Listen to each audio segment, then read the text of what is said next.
Bonjour à tous et bienvenue donc pour cette présentation beaucoup plus détaillée sur comment est-ce qu'on fait pour avoir un SEB. Et c'est pas une référence à Sébastien Droguet, mais merci Sébastien d'avoir regardé. C'est le SEB, le Safe Exam Browser. C'est entre autres pour toi Sébastien. Donc un, un navigateur qui permet d'être exempt de ChatGPT, d'Internet et de communication, et donc qui permet à l'élève, à l'étudiant, de faire une épreuve en étant complètement cloisonné. Donc il est seul avec ses compétences, et c'est ça qui est assez intéressant. Alors on va suivre le tutoriel pas à pas.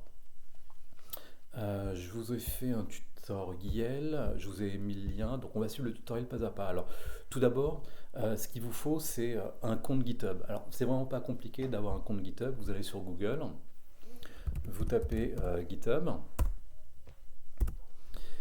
vous arrivez sur GitHub, sur la page de GitHub, et là, vous faites sign in si vous avez déjà un compte GitHub, et vous mettez vos identifiants, sinon vous faites sign up. Donc, on va faire sign up pour se créer un compte GitHub. Alors vous attendez, il vous fait un petit blabla, welcome to GitHub, entrez votre email. Alors moi il se trouve que j'ai déjà deux comptes GitHub, donc je ne vais pas pouvoir le faire. Mais ici vous rentrez votre email, vous faites continue et vous suivez tout ce qui va vous être demandé. Donc voilà, il vous faut une adresse mail sûre. Sachez que c'est gratuit GitHub, ça va vous prendre 5 minutes de créer votre compte et vous aurez votre accès à GitHub tranquillement. Ok. Donc déjà vous faites ça. Ensuite, une fois que vous avez votre compte GitHub, vous allez arriver à votre compte GitHub. Euh, donc, je mets ici mon mail, je mets mon mot de passe, je fais me connecter. Sachez que donc il vous ouvre votre compte GitHub. Alors, ça va ressembler à ça. Et puis ici, sur cette page centrale, il va vous présenter vos dépôts. Alors, si vous n'avez pas de dépôt encore, bah, il va vous présenter rien du tout, quoi. Donc, ce que vous dites faire ici, le tutoriel, donc vous êtes créé un compte GitHub, ce que vous allez d'abord faire, c'est vous créer une, euh, une page GitHub Jupyterlite.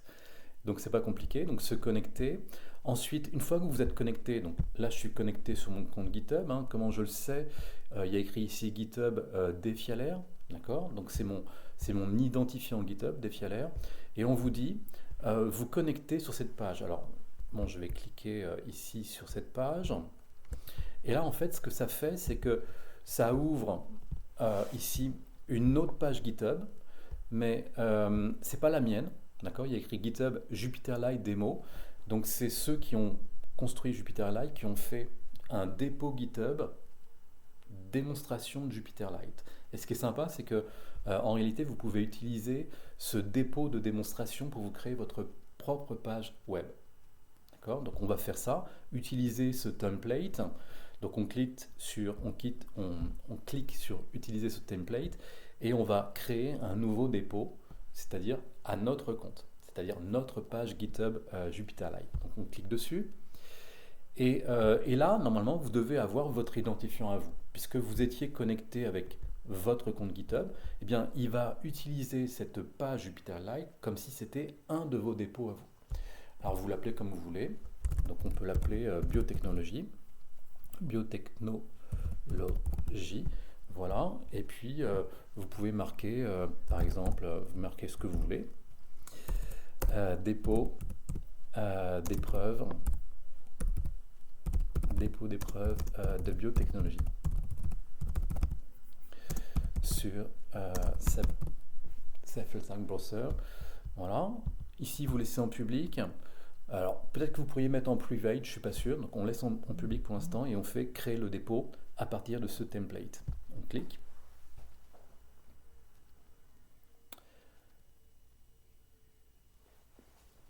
Donc voilà, il est en train de l'initier. Alors, il y a une chose que vous allez devoir faire tout de suite, hein, tout de suite, tout de suite.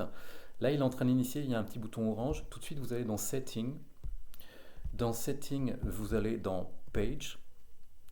Et dans Page, au niveau du Build and Deployment, vous transformez le Deploy from Branch, vous transformez en GitHub Action. Faites ça immédiatement. D'accord? Et donc, il vous met bien GitHub Action. Et là, pour le coup, quand vous allez dans Action, donc j'ai cliqué ici sur Action, vous voyez que il y a deux travaux qui sont en cours. Il les a appelés Initial Commit, Initial Commit. Ces deux travaux, en fait, c'est comment dire, c'est la construction, c'est-à-dire le build, la construction de votre site internet, parce que mine de rien, vous créez un site internet GitHub. Donc la construction de votre site internet GitHub à partir du template. D'accord? Donc il est en train de vous le construire et il va vous donner une adresse. Ok. Et c'est là, en fait, c'est à cette adresse-là que vous aurez votre fameux Jupyter-Lite, c'est-à-dire votre bureau, le Jupyter-Lite bureau, qui vous permettra de faire l'épreuve en ligne. Elle ne sera pas encore sécurisée. Pour la sécuriser, il faudra la mettre sur Moodle. Donc là, vous le laissez travailler. Ça va prendre 1 minute 30, 2 minutes, mais vraiment pas plus. Et sachez que ce travail qu'on est en train de faire là, en ce moment, là, vous le faites qu'une seule fois, hein. Ensuite, vous aurez juste à déposer l'épreuve dans un dossier. L'épreuve que vous aurez préparée tranquillement avec votre traitement de texte favori, et puis les autres documents, vous aurez juste à les déposer dans un dossier de ce dépôt GitHub. Vous les déposez. Et à ce moment-là, vos élèves auront juste à aller sur Moodle et puis cliquer sur «Je veux faire l'épreuve en navigateur sécurisé». Et donc, ils auront accès à vos documents que vous aurez déposés dans ce GitHub. Voilà. Donc, ça y est, donc c'est fait, donc c'est initié. Donc, à présent, ce qu'on va faire, c'est qu'on va déposer dans le... donc, j'ai cliqué sur Code, ici. Tout ça, il y a du blabla, là, vous ne touchez pas à tout ça. L'élève ne le verra pas. Par contre, ici, il y a un dossier qui s'appelle Content. Regardez bien comment il est écrit. C-O-N-T-E-N-T, Content. Et il y a des choses dedans qui sont faites pour les informaticiens, mais c'est des documents intéressants pour les informaticiens, mais qui ne vous intéressent pas du tout. Donc nous, ce qu'on va faire, c'est qu'on va le virer et qu'on va créer un nouveau dossier Content et on va mettre tous nos éléments d'épreuve pour nos étudiants à nous. Alors, comment on fait pour le virer? Donc vous cliquez sur Content. Donc il y a plein de trucs ici qui sont très intéressants, mais pas pour nous. Donc vous cliquez sur les trois petits points qui sont ici et vous faites Delete Directory. Donc on l'efface. Alors il nous demande si on est sûr. Alors vous allez descendre tout en bas. Voilà, tout en bas. Et vous faites Commit. Voilà. Ça veut dire que vous êtes OK pour l'effacer. Et ça y est, il nous l'a effacé. Alors à présent, il faut recréer un dossier Content. C'est important d'avoir le dossier Content parce que c'est là-dedans que notre Jupyter-Lite va fouiller pour présenter les épreuves à nos élèves. Alors pour ce faire, vous cliquez sur Add File ici et vous faites Create New File. Donc on va créer un nouveau fichier et on est bien dans notre dépôt GitHub qui s'appelle Biotechnologie. Il y a un slash qui veut dire qu'on est dans une arborescence. On va donc créer Content en minuscule. Content. On met un slash. Et là, pour être sûr qu'il a bien créé le dossier, il faut lui créer un faux fichier. Donc on va lui appeler text.txt. C'est tout. Et puis ici, vous mettez par exemple coucou. Text.txt, voilà. Donc vous avez créé un fichier texte. Il y a écrit coucou. Et on va committer. Vous descendez tout en bas et vous faites commit. Voilà. Donc texte, on est dans biotechnologie content, il y a bien text.txt. Et là, à présent, vous allez mettre tous vos fichiers qui concernent l'épreuve pour vos élèves. Donc vous faites add file, upload file. Vous avez déjà, alors j'ai déjà créé un dossier. Hein, je l'ai appelé Seb. J'ai mis un extrait du sujet STL Covid de 2021 et j'ai extrait, alors je l'ai mis en PDF. Alors c'est important de le mettre en PDF parce que le Jupyter-Lite ne pourra pas ouvrir les documents Word. Mais documents PDF, oui. Et puis j'ai extrait, mais ça vous faites comme vous voulez, mais vous allez voir que c'est intéressant de les extraire.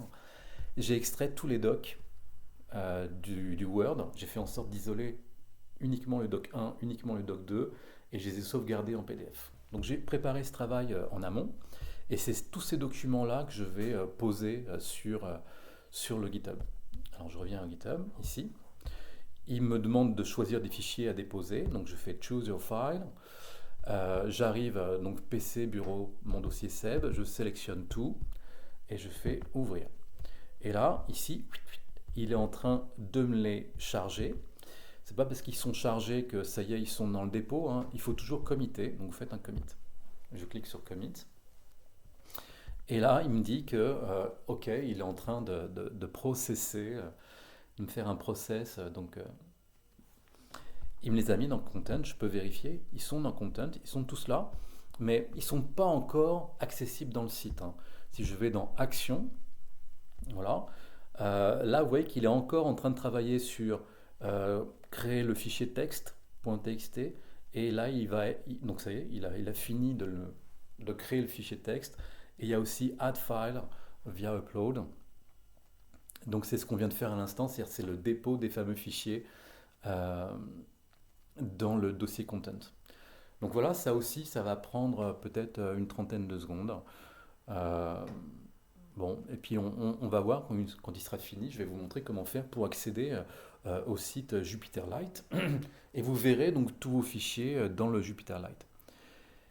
Et puis, dans un deuxième temps, on va préparer donc euh, le fameux document dans Moodle qui va donner accès à l'épreuve en mode sécurisé pour les élèves.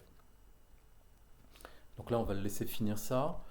Est-ce qu'on fait une pause? On fait une pause? Allez, on fait une pause. Voilà, donc bon, il a quasiment fini. Euh, tous ces dossiers, tous ces fichiers que j'ai mis, des fichiers PDF, donc voilà, ça y est, il a fini. Il a fini de les mettre. Alors, comment on fait maintenant pour accéder au Jupyterlight? C'est simple, vous allez dans Setting, ici. Une fois que vous êtes dans Setting, dans la marge de gauche, là, vous descendez un petit peu, vous allez à Page, puisqu'on vient de créer une GitHub page. On a donc un lien, ici. Ça, c'est votre lien. Vous n'êtes pas obligé de le donner aux élèves, hein, parce que le but, c'est pas qu'ils accèdent au Jupyterlight seuls. Donc, et vous faites visiter le site. Donc, il vous ouvre votre Jupyterlight. Voilà, il y a bien écrit defialaire.github.io. Biotechnologie, c'est le nom de mon dépôt. Lab, index, donc il a créé une page d'index.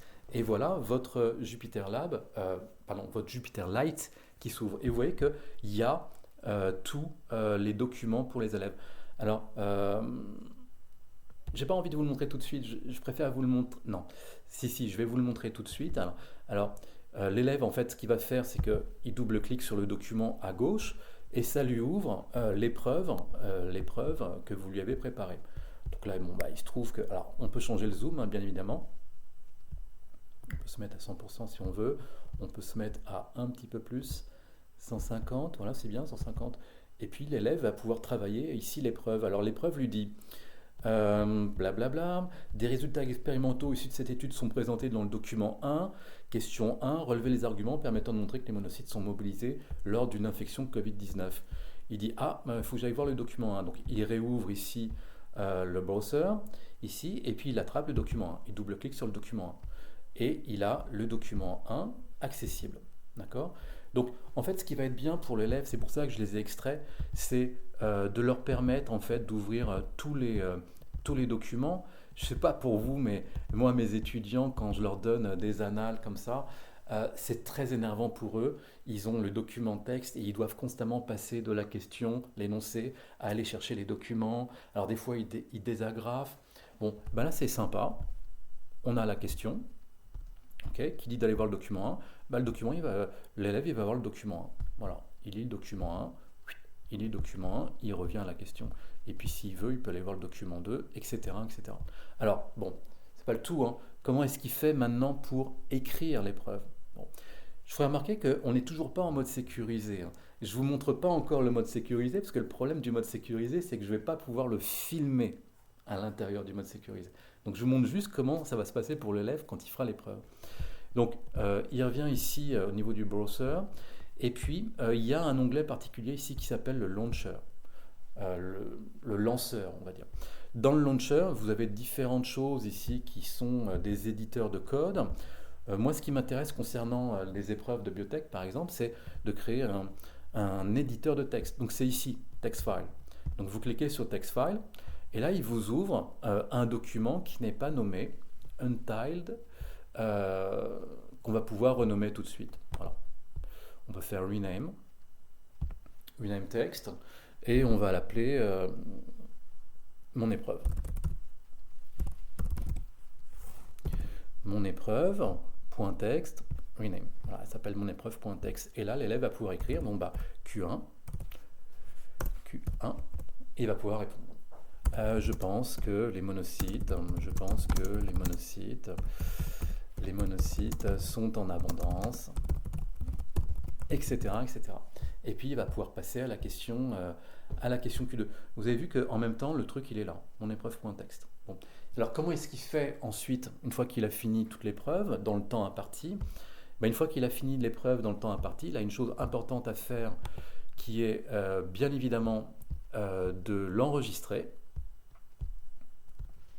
Alors il est ici. Clac. Alors en l'enregistrer, ça doit être automatique. Je dis une bêtise. File, save. Donc save text. Donc là il a enregistré. Voilà. Quand je mets, si j'écris autre chose, il met un point noir. Le point noir veut dire que ça n'a pas été enregistré. Ok. Je clique droit ici. Non, je clique pas droit ici, pardon. Je fais File et je fais Save Test. Voilà. Et là, le point noir a disparu. Ok. Ça, c'est une chose. Et deuxième chose, il va ici, dans la marge, au niveau de son fichier Mon épreuve, il fait un clic droit. Et là, il fait un download. Et vous allez regarder ce qui va se passer à droite. Effectivement, quand il fait un download, il a son épreuve texte, qui est un fichier texte qu'on peut ouvrir.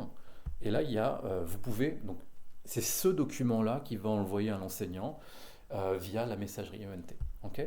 Bon, là, je vous ai montré ce qui se passe quand on ouvre un Jupyter Lite, et il se passera exactement la même chose dans l'environnement sécurisé. Maintenant, comment faire pour avoir un environnement sécurisé? Eh bien, l'environnement sécurisé, vous avez vu, ça ne nous a pas pris beaucoup de temps pour passer par GitHub. Vous allez dans Moodle. Donc on ouvre Moodle, et dans Moodle, vous allez faire créer un cours.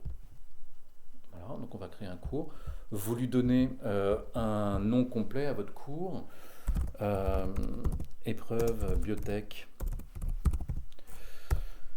1, par exemple. Bon, quand vous voyez un truc rouge, ça veut dire que c'est obligatoire. Vous pouvez remettre la même chose, peu importe. Ce que je vous conseille de faire ici, c'est de donner du temps pour que votre épreuve fonctionne. Voilà, comme ça il y a du temps. Mais de toute façon, vous, ce que vous allez faire, c'est vous allez mettre votre épreuve pour les élèves, vous allez la mettre en une seule tentative. Donc il y a beau y avoir du temps ici, s'il est en une seule tentative, il ne pourra pas refaire le test 36 fois. Donc j'ai mis 2024 pour être tranquille. Voilà, je n'ai pas besoin de faire de description. Je crée juste un cours et je fais enregistrer et afficher. Voilà, je suis ici, j'active le mode édition en haut à droite, et là je suis en mode édition, et je laisse tout ça, peu importe, hein, c'est vraiment c'est vraiment moche, mais c'est pas grave. Je fais ajouter une activité, une ressource, ici. Il va me présenter les différentes activités, ressources et recommandées, et c'est justement dans les activités que vous avez le test. Je clique sur test, voilà, nous y sommes, et c'est là que je vais nommer mon test. Donc, je peux l'appeler test biotech 1. Test biotech 1. Alors, je donne une consigne. Répondez d'abord à la première question.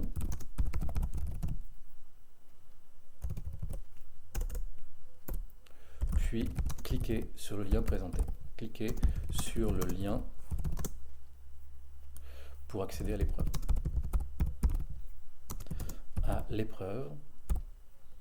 Pour accéder à l'épreuve dans le navigateur sécurisé. Donc, ce qu'il verra au départ dans le Moodle, c'est pas l'épreuve, puisque tant qu'il n'a pas cliqué sur le lien, il n'y aura pas accès, tout simplement. Voilà, donc j'ai fait ça. Et c'est là que ça se passe. Alors, Safe Exam Browser. Alors tout d'abord, vous pouvez, si vous le souhaitez, décider que ce test va durer tel jour à tel jour. Vous pouvez mettre un timing, c'est ça que je voulais vous dire. Vous pouvez dire ça dure 2 heures, point barre, ça dure 1h45, point barre. Donc ça, vous pouvez l'activer. Bon, ici, je vais remettre activer, paf, 2024. Voilà. Ça, c'est au niveau du temps. Au niveau d'une note, alors la note, on s'en moque complètement, hein. Ici, je vais mettre la note pour passer, c'est 10. Nombre de tentatives autorisées, je vais mettre 10. On s'en moque complètement parce que ce qui compte, c'est le fichier que va vous renvoyer l'élève via la messagerie. Donc, comment est-ce que Moodle gère une note? On s'en moque, mais vous mettez quand même en illimité. Ok? Donc ça, c'est fait. Et puis, surtout, voilà, c'est là que ça se passe, Safe Exam Browser. Donc j'y suis. Imposer l'utilisation de Safe Exam Browser, pour l'instant il y a écrit non. Moi je vais mettre oui, configurer manuellement.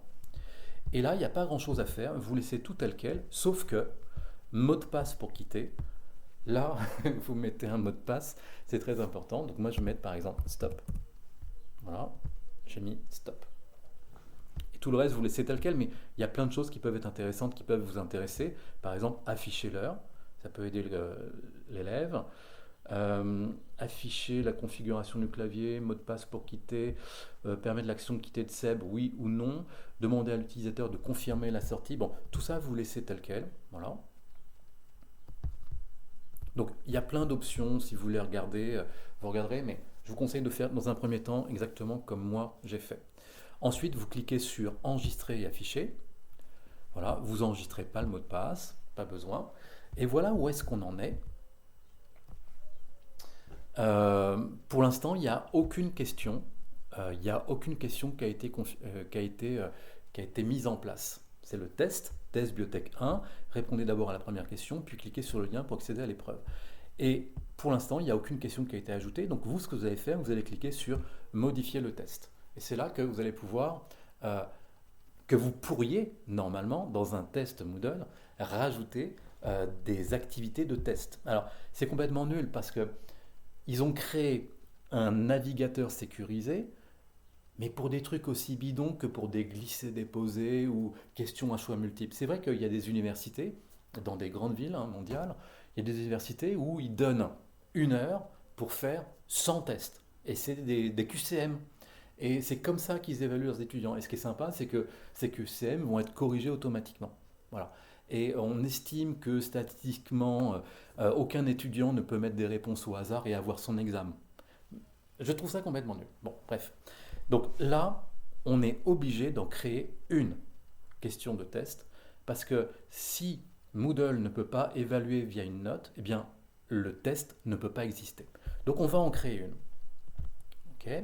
Ajouter une question. On va créer une question à choix multiples. Par exemple, mais on a tout un choix ici, mais sachez que c'est complètement nul. Voilà. Par contre, notre URL, on la mettra dans description. On fera ça tout à l'heure. Donc pour l'instant, j'ai cliqué choix multiple, je fais ajouter. Voilà. Et puis, nom de la question. Alors, d'abord, ici, on choisit. Alors ça, on le laisse, peu importe. Voilà, nom de la question. Donc je vais l'appeler question 1. Je mets vraiment un truc bidon. Voulez-vous faire ce test en mode sécurisé? Voilà, c'est vraiment un pied de nez aux élèves. Voulez-vous faire ce test en mode sécurisé? Bien évidemment qu'il n'aura pas le choix en réalité. La note par défaut, je vais lui mettre 10. Voilà. Une seule plus de réponses, tout ça, vous ne touchez pas. Voilà, on arrive aux réponses. Réponse 1, si l'élève répond oui, à ce moment-là, quelle est la note qu'il aura? Il aura 100%. Tout ça, on est obligé de configurer, d'accord? Et puis réponse 2, non. À ce moment-là, il aura 90%. Et c'est tout. Voilà, on a fini. Et on fait enregistrer les modifications et continuer. Voilà. Est-ce que j'ai oublié un truc? J'ai dû oublier un truc. J'ai dû oublier quoi? Utiliser cette catégorie. Alors attendez, je fais pause. Oui, non, je pense que c'est simplement cliquer sur enregistrer. Donc je vais cliquer sur enregistrer. Enregistrer. Et voilà, ça y est, modification du test. J'ai ma première question, ok. Et là, je vais faire ajouter. Vous allez voir, c'est tout simple. Je rajoute une question. Et là, je ne prends pas, non pas des questions, choix multiples, etc. Je prends juste description. Description, je fais ajouter. Et là, je vais mettre, alors pourquoi pas question 2. question 2, et là, je vais lui mettre tout simplement une URL. Alors, quelle URL? Eh bien, vous retournez dans votre GitHub page, ici, là, et là, vous avez le lien. Alors, dans votre, ici, dans votre GitHub, Defialaire Biotechnologie Setting, je suis à Page. J'ai cliqué sur Page et j'ai ici le lien qui me mène au site JupyterLight. Alors, vous pouvez très bien soit attraper ce lien et le copier et le coller, soit dans votre JupyterLight qui s'est ouvert, vous attrapiez cette URL. Alors, lab.index.html. Vous faites un CTRL-C, vous retournez ici à Moodle, et puis dans la description du texte, vous mettez je veux un lien, donc vous demandez un lien, ici vous collez, d'accord, votre lien. Vous ne faites surtout pas ouvrir dans une nouvelle fenêtre, vous laissez tel quel, voilà. Je dis surtout pas parce que je n'ai pas testé, mais donc ne le faites pas, laissez dans la fenêtre en cours et vous faites créer le lien. Et normalement, il vous a créé ça sous forme d'un lien. Alors, vous pourriez mettre, si vous voulez, cliquez sur ce lien.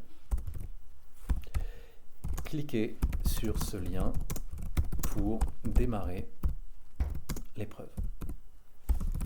Cliquez sur ce lien pour démarrer l'épreuve. Et voilà. On est bon, hein. Question 2, paf, paf, paf, on est en description, et là je fais enregistrer. J'ai donc mes deux questions. Voulez-vous faire ce test en mode sécurisé? C'est une question à choix multiple. Et ici, j'ai une question de type description. Cliquez sur ce lien pour démarrer l'épreuve et j'ai le lien. Okay, et là, on a fini. Donc, il n'y a plus qu'à faire enregistrer. Vous faites enregistrer et c'est tout. Ensuite, alors je vais peut-être... attendez, il y a un peu de soleil. Je vais me déplacer ailleurs.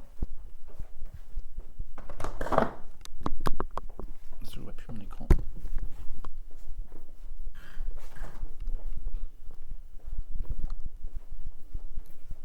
Petite visite. Ok, ça va mieux. Ensuite, il suffit juste de vous mettre en mode élève. Donc prendre le rôle, clac, choisissez élève. Voilà. Et là, vous allez à tableau de bord. Je suis toujours en élève. Ah non, je ne suis pas en élève. Alors attendez. Où est-ce que j'ai mis mon épreuve? Épreuve biotech. Voilà. Je recommence. Donc, c'est en étant ici, d'accord, je suis en mode élève, parfait. Donc l'élève voit ça. Il clique sur le lien, et voilà ce qu'il aura exactement. Okay, alors, il n'y a pas 36 choix. Hein. Il aura peut-être déjà téléchargé le Safe Exam Browser. Si c'est le cas, il n'a pas besoin de le retélécharger. Je vous parle de le télécharger sur sa machine, d'accord? S'il ne l'a pas téléchargé, il clique sur le bouton, ça télécharge le Safe Exam Browser. Okay, et il s'installe. Il faut l'installer. Donc il faut suivre tout ce qui est proposé comme recommandation. S'il l'a déjà téléchargé, c'est-à-dire si vous avez déjà fait une éval, il n'y a plus qu'à lancer le Safe Exam Browser. Quand vous avez lancé le Safe Exam Browser, en fait, le Safe Exam Browser va prendre en main tout le test et l'élève aura plus qu'à répondre à la question oui, je veux faire le test, et à cliquer sur le lien et ça lui ouvrira le JupyterLight. D'accord? Bon. Voilà, donc j'espère que ça vous a plu, que ça vous sera utile, et n'hésitez pas à me poser des questions. Je vous dis à plus.